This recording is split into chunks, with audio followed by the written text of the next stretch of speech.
The dry turkey. The dry turkey is Thanksgiving's most predictable betrayal. It looks incredible coming out of the oven. Golden, glistening. Then someone carves into it. Dust. Literal dust in poultry form. Turkey breast cooks faster than dark meat. Way faster. So by the time the legs are safe, the breast has been cremated. Most people roast at 400 degrees Fahrenheit trying to save time. High heat evaporates moisture faster than your relatives ask when you're getting married. The outside crisps, the inside dies. Gravy becomes mandatory. Not for flavor, for survival. The fix is simple. Brine it overnight in salt water. Game changer. Roast at 325 degrees Fahrenheit. Cover the breast with foil after the first hour. Use a meat thermometer. Pull it at 165 degrees Fahrenheit exactly. Let it rest 15 minutes, the juices redistribute. Or spatch cook the bird. Butterfly it. Cook it flat. Everything finishes at the same time. No gambling, just moist turkey. The burnt pie crust. The burnt pie crust happens when you blink. 1 second, it's golden. Next second, it's a crime scene. You're managing 17 things. Then your nose catches it. Burnt sugar. You sprint to the oven. Too late. The edges are black. Pie crust is thin and exposed. It cooks way faster than thick custard filling. Your oven has hot spots. Those spots target your crust edges like heat-seeking missiles. The center is perfect, wobbly and beautiful. But the edges taste like bitter failure. People will pick around them, politely. The fix takes 30 seconds. Buy a pie shield, or make one from foil. Put a circle with a hole in the middle. Put it on after 30 minutes, the edges stay golden while everything else catches up. Bake on the middle rack, not the top. Also, brush your crust with egg wash mixed with cream before baking. Creates a protective barrier, slows the burning.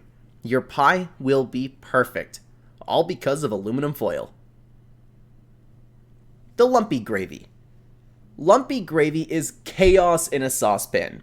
You're whisking frantically. The lumps don't care. They float there. Little dough balls of shame. It starts when flour meets hot fat too fast. The flour panics, clumps immediately.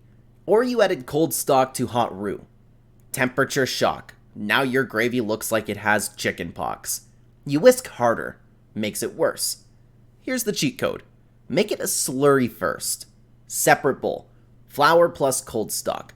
Whisk until smooth. Then, slowly pour it into your hot drippings while whisking constantly. Like you're diffusing a bomb. Or use cornstarch instead of flour.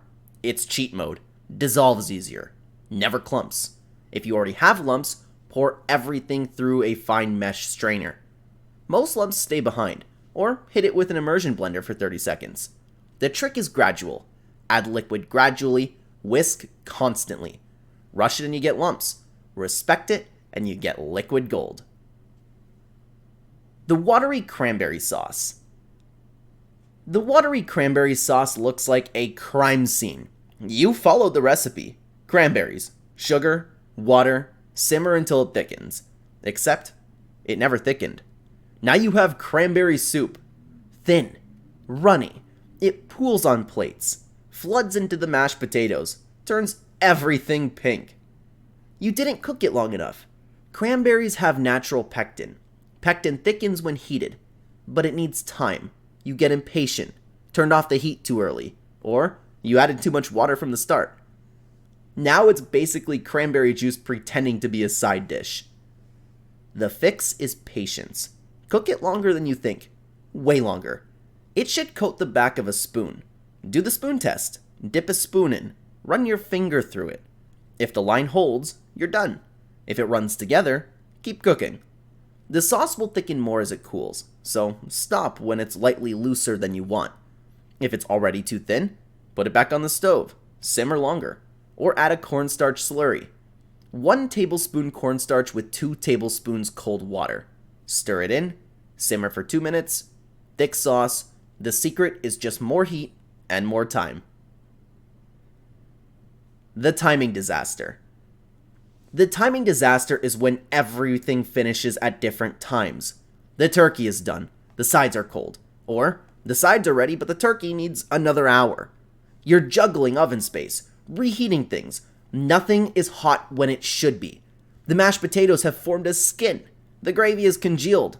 The rolls are cold. Meanwhile, your family is sitting at the table, starving, staring at you.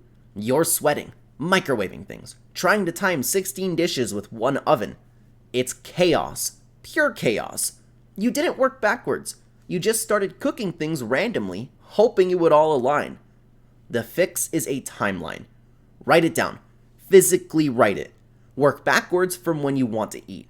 Turkey takes 4 hours. Start it at noon for 4 p.m. dinner. Rolls take 20 minutes.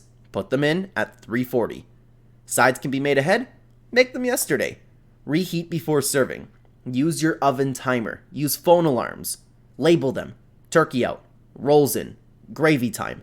Get helpers. Delegate reheating. Someone's only job is keeping sides warm. You can't do everything alone. The timing disaster isn't about cooking skill. It's about project management. Treat Thanksgiving like a military operation, because that's what it is. The Gluey mashed potatoes. The Gluey mashed potatoes happens when you show aggression. You boiled them perfectly, drained them, then you added cold butter and milk. Started mashing like you're fighting them. The texture turned gluey, gummy, weirdly sticky. You overworked the starches, broke them down too much, or your dairy was ice cold. Shocked the hot potatoes, fat separated. Now you have wallpaper paste. The gentle approach wins. Warm your butter and milk first. Microwave for 30 seconds. Add them gradually while mashing gently. Use a potato masher or ricer, not an electric mixer. Mixers are violence. They turn fluffy into glue. Mash until barely combined. Stop when you see tiny lumps. They'll soothe out. Don't chase perfection. If they're already ruined, add hot cream and fold gently. Might save them. Prevention is easier. Warm dairy, gentle hands. Stop early. Potatoes respond better to kindness than force.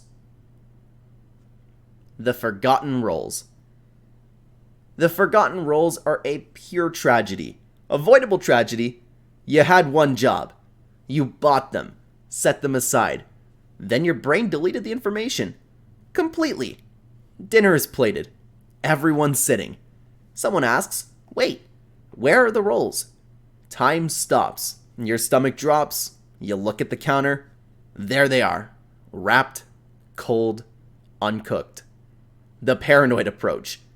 Set 3 phone alarms. Minimum. Label them rolls in all caps. Make them annoying. Put the rolls somewhere you'll trip over them. Physically, in your path. Or delegate. Make rolls someone else's entire job. Their only contribution. If you're making from scratch, prep dough the day before. Let it rise overnight in the fridge. Day of, just shape and bake. Or buy the tube ones. They're not fancy, but they're there. They're warm. Nobody will complain. Set a timer. Make it loud. Forgotten rolls are a tragedy, but they're preventable. You made it through 7 disasters, 7 fixes. You are now more prepared than 90% of people cooking Thanksgiving dinner. Your turkey will be moist. Your gravy will be smooth. Your rolls will actually exist. But disasters will still happen. Different ones. That's Thanksgiving. Chaos with mashed potatoes. If this video saved you from even one disaster, hit the like button. Subscribe if you want more fixes that actually work. No fluff, just problems and solutions. Drop a comment with your worst Thanksgiving disaster. We'll all feel better knowing we're not alone. Now go forth, cook confidently, and remember, if everything goes wrong, there's always pizza delivery. Happy Thanksgiving.